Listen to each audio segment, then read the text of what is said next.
Welcome to this episode of the Mindset Game podcast. I am absolutely thrilled and grateful and excited to have Victoria Lioznyansky with us today. And Victoria specializes in teaching introverted entrepreneurs and business professionals how to overcome their fear of public speaking, to become confident, compelling, captivating speakers.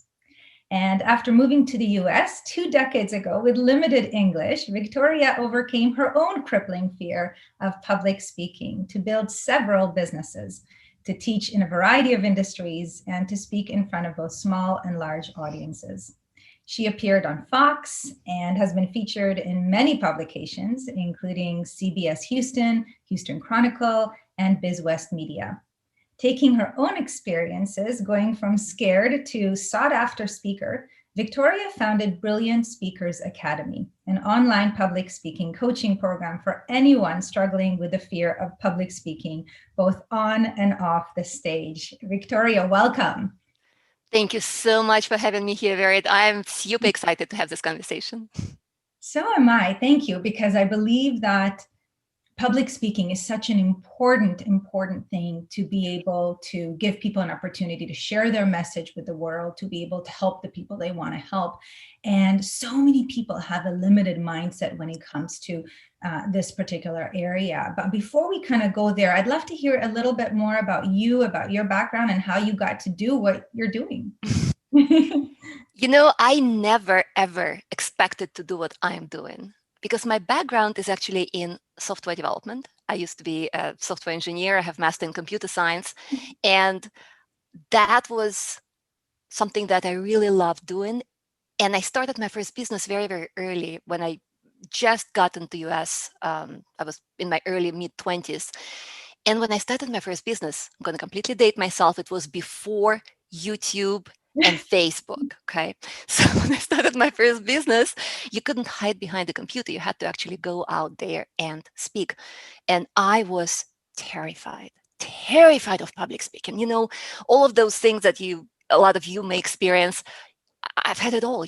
When you shake, when you're sweaty, when your brain is foggy, you can't even think. I ran off stage in tears once when I was little.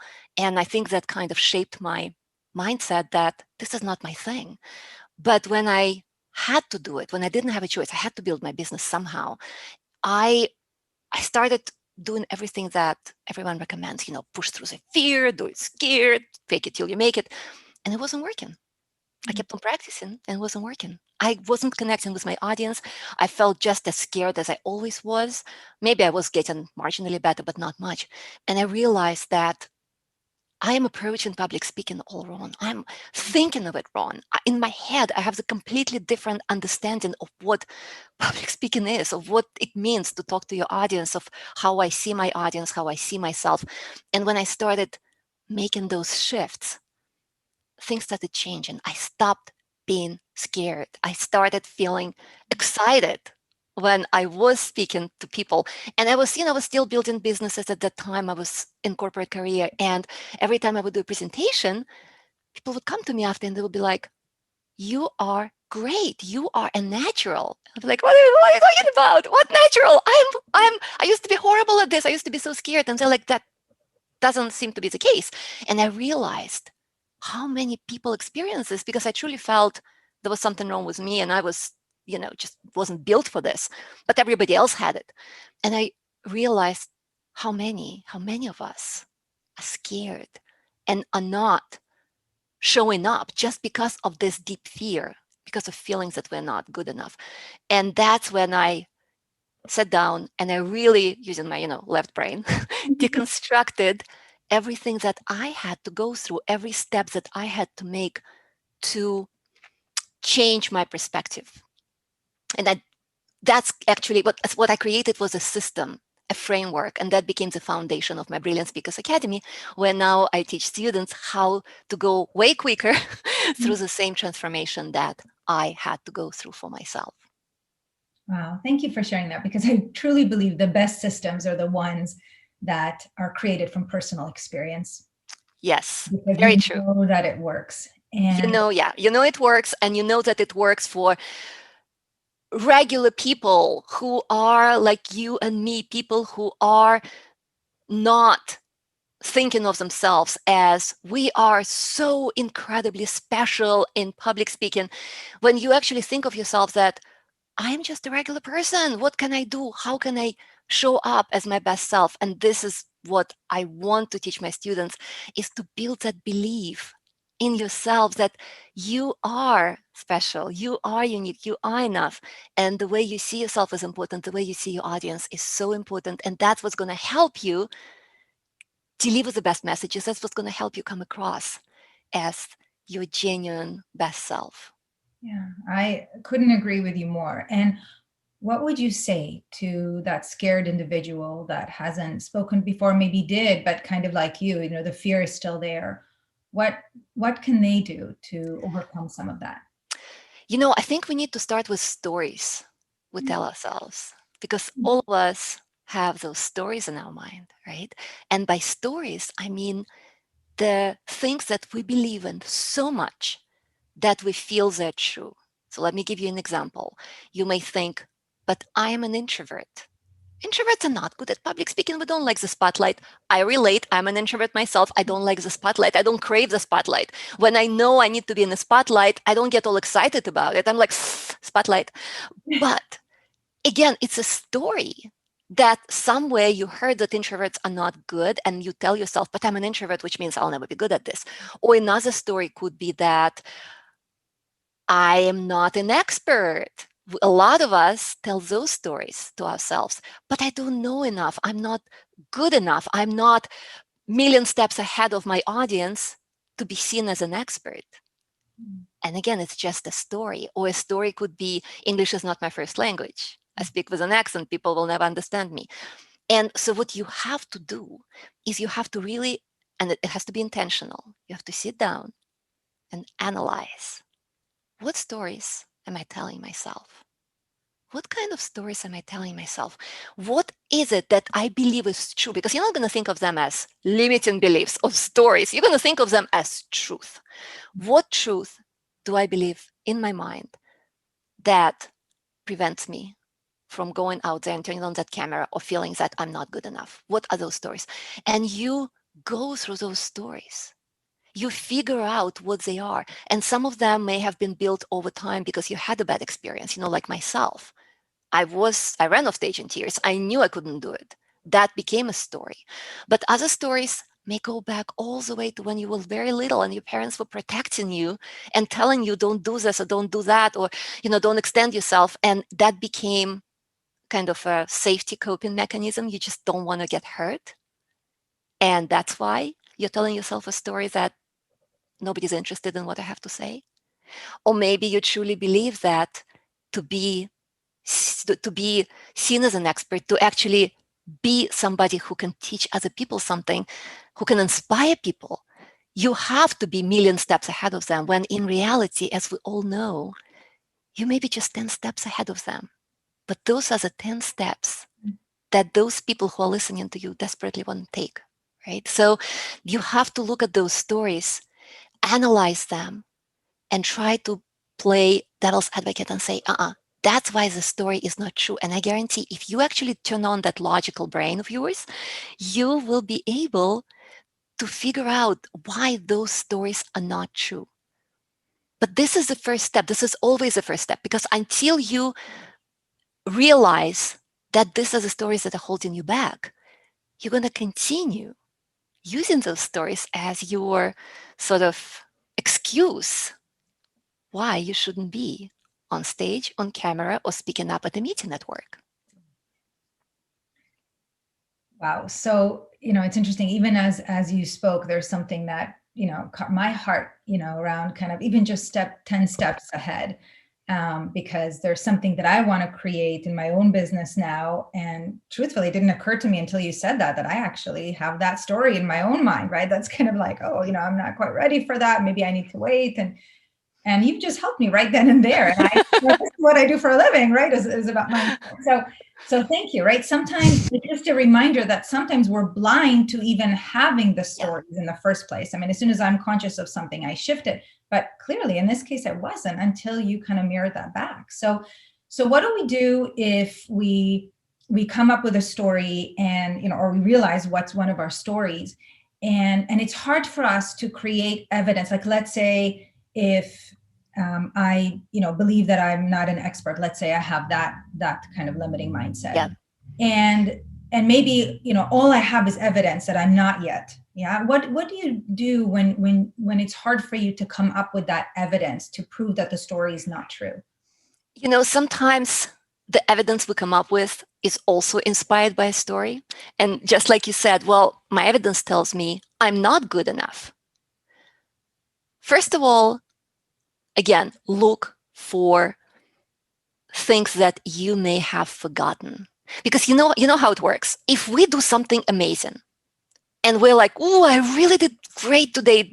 I overcame something, or there was a challenge and I beat it, or there was like some situation and I got out of it unscarred or scarred, but I got out of it. We tend to forget.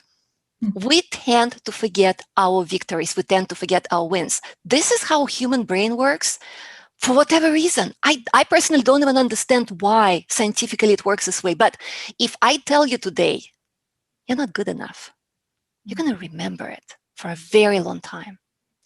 You're going to carry it with you, and it will probably become a part of your story. But if I tell you today, you're amazing, you're going to carry it with you for maybe another 20 minutes. And then you're going to forget it. And so, first of all, when you have a story that, let's say, I'm not good enough, and you come up with evidence that, oh, yeah, I'm not good enough, you have to give yourself permission to sit down and dig really deep and try to remember. You have to go back maybe to first grade when you learned how to, I don't know, write something that was so hard for you. You have to remind yourself all those little wins, all of those little things that you overcame, that they are a part of you. You don't remember them because we don't keep track of them, because we keep track of bad things. They stick with us and they're easier to keep track. So that's one thing you need to do. But then also look for outside evidence, right? How would you look for an outside evidence? Go to people who know you. Sometimes we don't see ourselves the way other people see us. Go back to your friend. Go back to your family member and ask them, do you believe this? Whatever that story is, do you believe this about me? Tell me what you think about this. And listen what they have to say, because most likely they're going to come up with evidence, because you know how when you talk to friends, you're always trying to give them something concrete. You don't want to just say, oh, no, it's all great. No, you kind of give them examples, right? So you're going to hear examples of why that story is not true. And this is very important, first to look inside and try to remember. You may have forgotten them, but try to go, look at photos if you have to jog your memory. Look, go through year after year after year, thinking that, okay, what did I do in 8th grade? What did I do in 9th grade? Go through college, go through everything, but try to remember every single win, because that builds up that confidence inside of you, and that helps break that story. But it does take work and time, because as I said, our negative stories are so hard to break, so hard to overcome, because we believe in them. Every time something bad happened, we carry it with us, versus anytime something good happens, we forget it, right? Pat ourselves on the shoulder and forget it immediately. I believe in what you're saying. I think it's absolutely true. I see it with clients, and I still see it with myself. Even just this week, was it yesterday? Either yesterday or the day before. It was yesterday morning. I had a presentation and to a group of executives, and it was a good presentation, but I didn't feel like it was amazing. I don't even know why, but maybe I was tired, and so I afterwards, I got an email from the CEO of the company who hired me, and he said, everybody's raving about you. It was amazing. But still, when I spoke with my husband, I said, I don't feel it was good enough.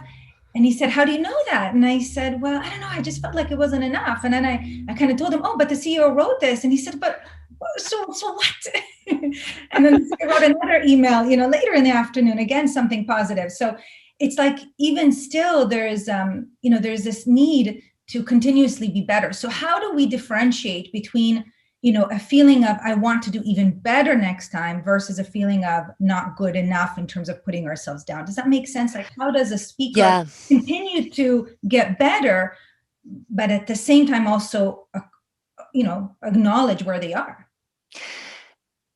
Every time you have a situation to speak, and you speak, and then after, we always want to kind of look back and say, okay, let me analyze it. Let me see what happened.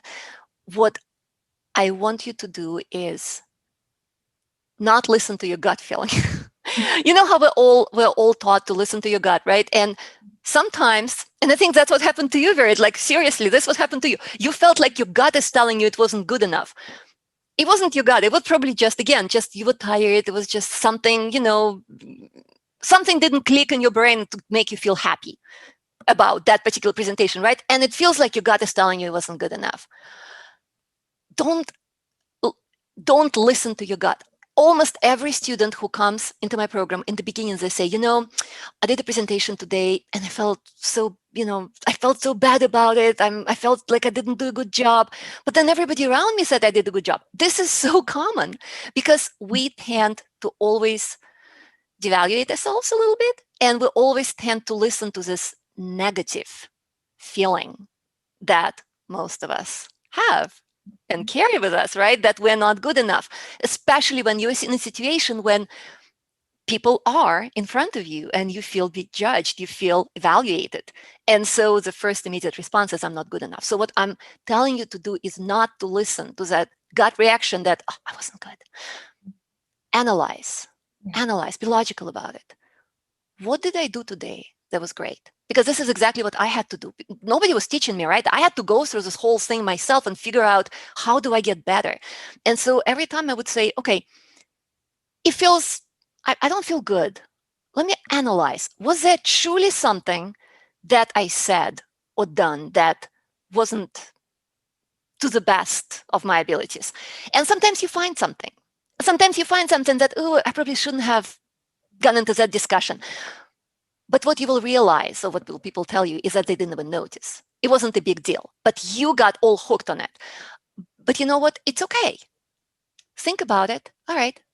I'm going to remember it as a lesson. I'm not going to do this. I'm not going to let my gut tell me I'm not good enough just because of this, because it was fine. It was all good. But I'm going to take this as a lesson. So every time you speak, you analyze, was there something I have done not quite as good? But at the same time, was there something that I was really good at? And you have to analyze both. Because when you start logically thinking, you will all of a sudden like, okay, well, I have this nagging feeling something wasn't right, but oh my gosh, I did this and I did this, and people were laughing and they were clapping, and you realize that you actually did really great. And so you take all of those lessons, good and bad, and you write them down and you implement them next time, so that every time you have a chance, it's like a ladder, right? Every time you have a chance to improve tiny, tiny bit. And you don't need to improve drastically. It's really, who cares if you're the greatest public speaker in the world tomorrow?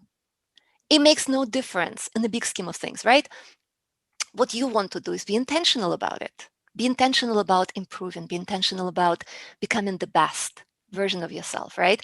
And learning, be intentional about learning what you feel may not have gone to the best of your liking. Not just a feeling, but there has to be something tangible, right? Something tangible that you feel like, okay, that I probably shouldn't do that.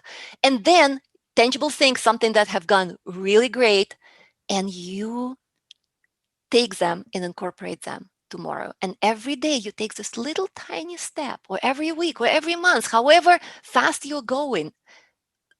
Pace doesn't matter. What matters is that you're taking that next little step, and you are improving gradually and intentionally.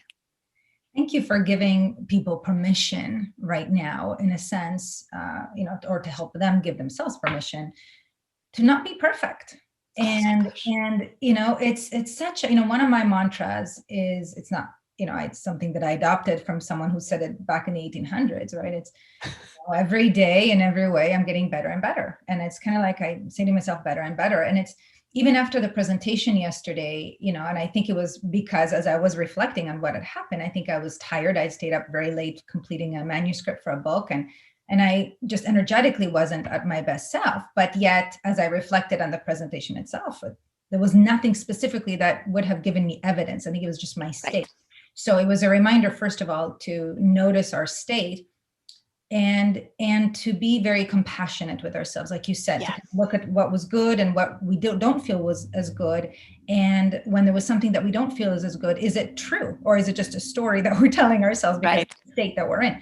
So thank you for that. And I'm curious, like those individuals that are very introverted, that just have that particular mindset, like I can't do this because I'm introverted, I don't feel comfortable. What do you say to those individuals? I'm one of them, by the way. I'm very introverted. And what how can you help them?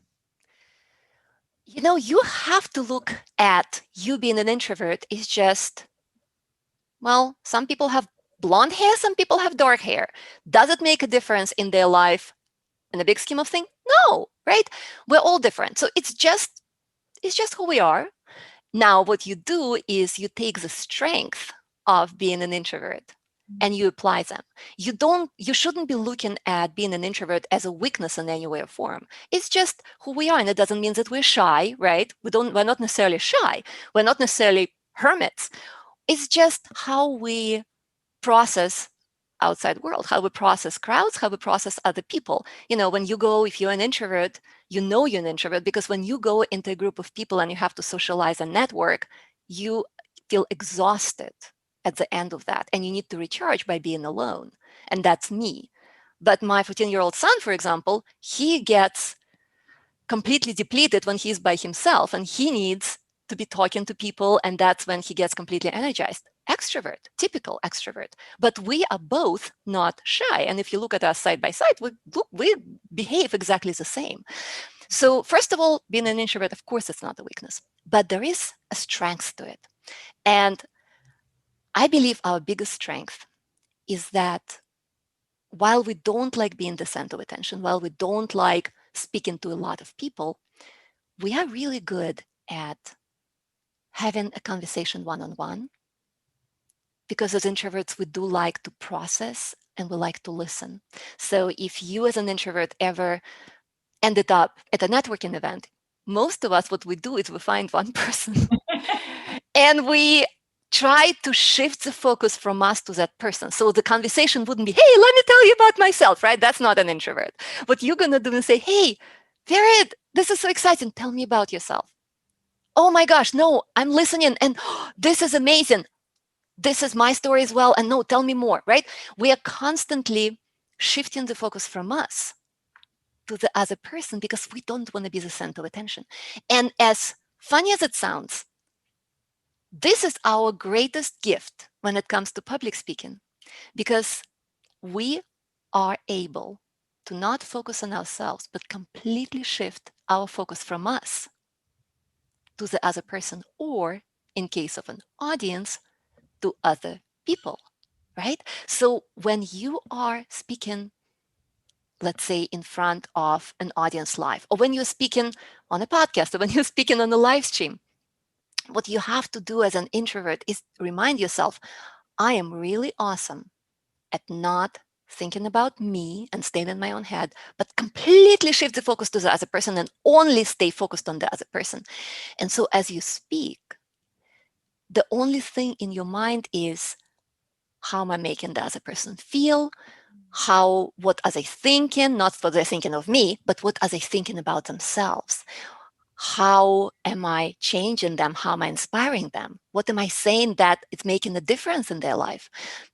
When you stay in that mindset of the focus is not on me, the focus is on them, you are not as scared, because your brain stops sending those fear signals to your body, all this shaking and nerves and all of that. And your brain is all focused on processing that direction, speaking to your audience. And so use this big advantage that you have as an introvert, because with extroverts, most extroverts, it's just natural for them to be focused on them.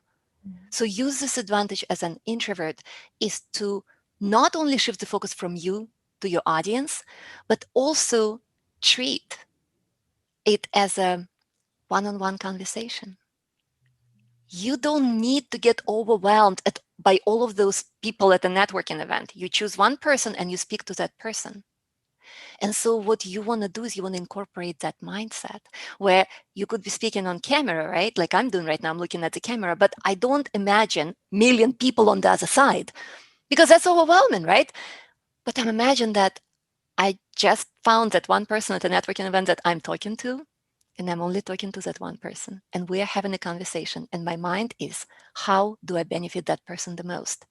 Shifting the focus from you to the other person. Wow.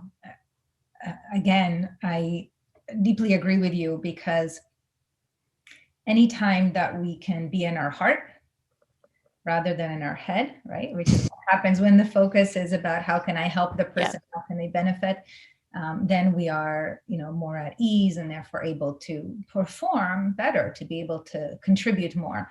Right.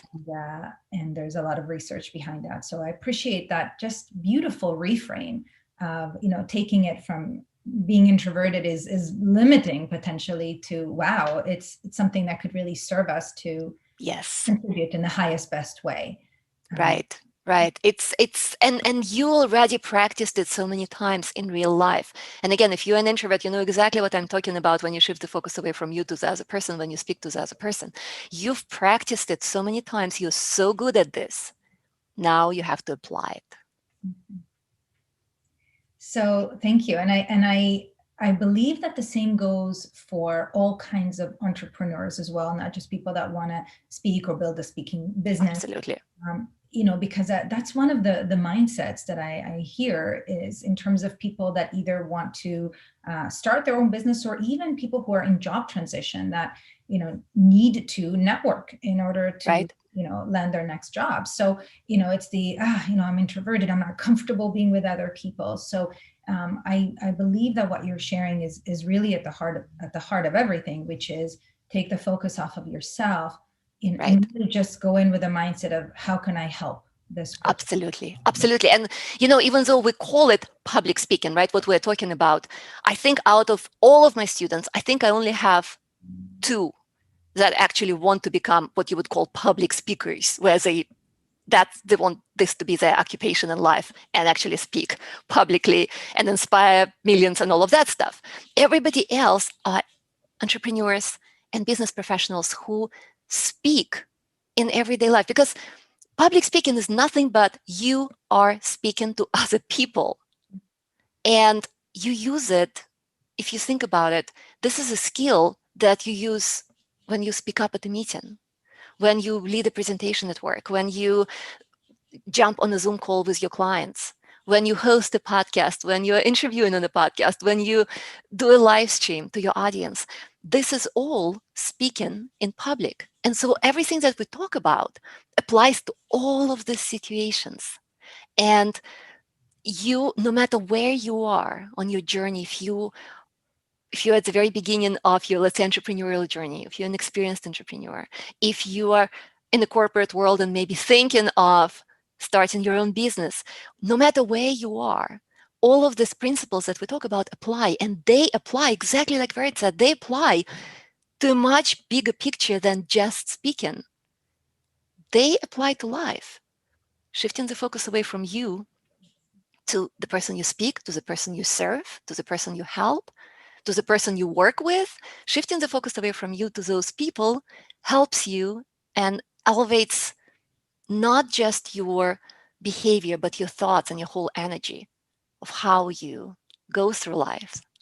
And this is really important because, and I know, Verit, you talk about it all the time on your podcast.